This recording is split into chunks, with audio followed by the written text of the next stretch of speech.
Sudah bertahun-tahun Baginda Raja Harun al-Rasyid ingin mengalahkan Abu Nawas. Namun perangkap-perangkap yang selama ini dibuat semua bisa diatasi dengan cara-cara yang cemerlang oleh Abu Nawas. Baginda Raja tidak putus asa.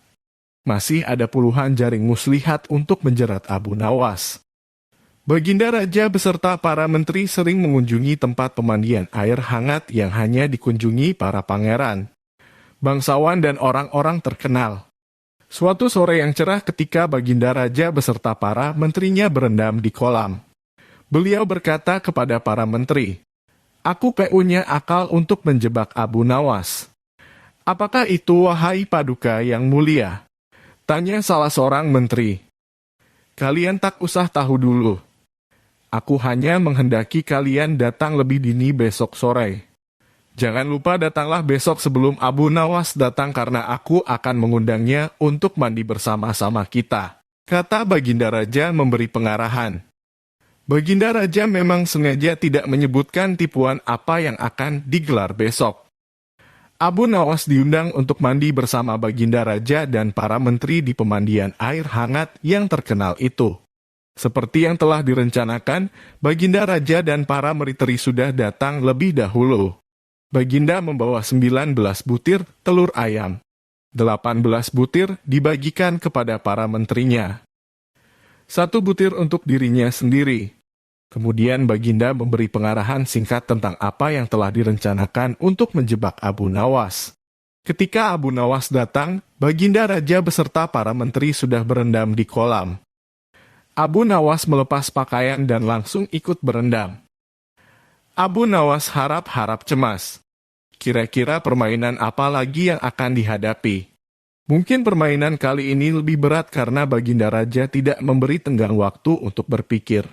Tiba-tiba Baginda Raja membuyarkan lamunan Abu Nawas. Beliau berkata, "Hai Abu Nawas, aku mengundangmu mandi bersama karena ingin mengajak engkau ikut dalam permainan kami. Permainan apakah itu, Paduka yang mulia?" tanya Abu Nawas belum mengerti. "Kita sekali-kali melakukan sesuatu yang secara alami hanya bisa dilakukan oleh binatang. Sebagai manusia kita mesti bisa dengan cara kita masing-masing," kata Baginda sambil tersenyum.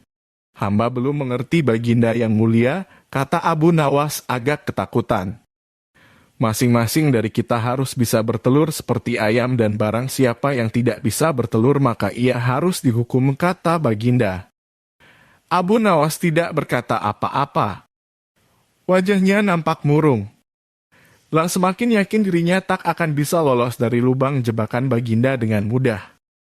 Melihat wajah Abu Nawas murung, wajah Baginda Raja semakin berseri-seri. "Dan sekarang apalagi yang kita tunggu? Kita menyelam lalu naik ke atas sambil menunjukkan telur kita masing-masing," perintah Baginda Raja. Baginda Raja dan para menteri mulai menyelam, kemudian naik ke atas satu persatu dengan menanting sebutir telur ayam. Abu Nawas masih di dalam kolam. Ia tentu saja tidak sempat mempersiapkan telur karena ia memang tidak tahu kalau ia diharuskan bertelur seperti ayam. Kini Abu Nawas tahu kalau Baginda Raja dan para menteri telah mempersiapkan telur masing-masing 1 butir. Karena belum ada seorang manusia pun yang bisa bertelur dan tidak akan pernah ada yang bisa.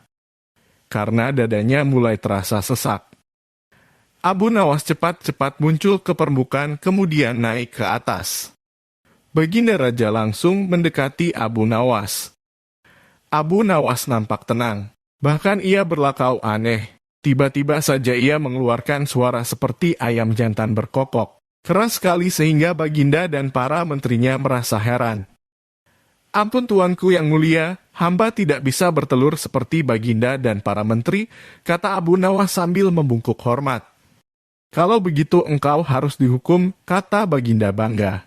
"Tunggu dulu wahai tuanku yang mulia," kata Abu Nawas memohon. "Apalagi hai Abu Nawas," kata Baginda tidak sabar.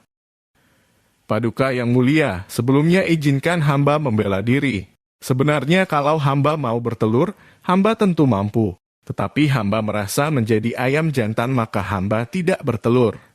Hanya ayam betina saja yang bisa bertelur. Kukuruyuwu."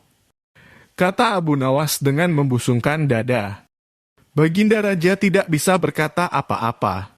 Wajah Baginda dan para menteri yang semula cerah penuh kemenangan kini mendadak berubah menjadi merah padam karena malu. Sebab mereka dianggap ayam betina. Abu Nawas memang licin, malah kini lebih licin daripada belut. Karena merasa malu, Baginda Raja Harun al-Rashid dan para menteri segera berpakaian dan kembali ke istana tanpa mengucapkan sepatah kata pun.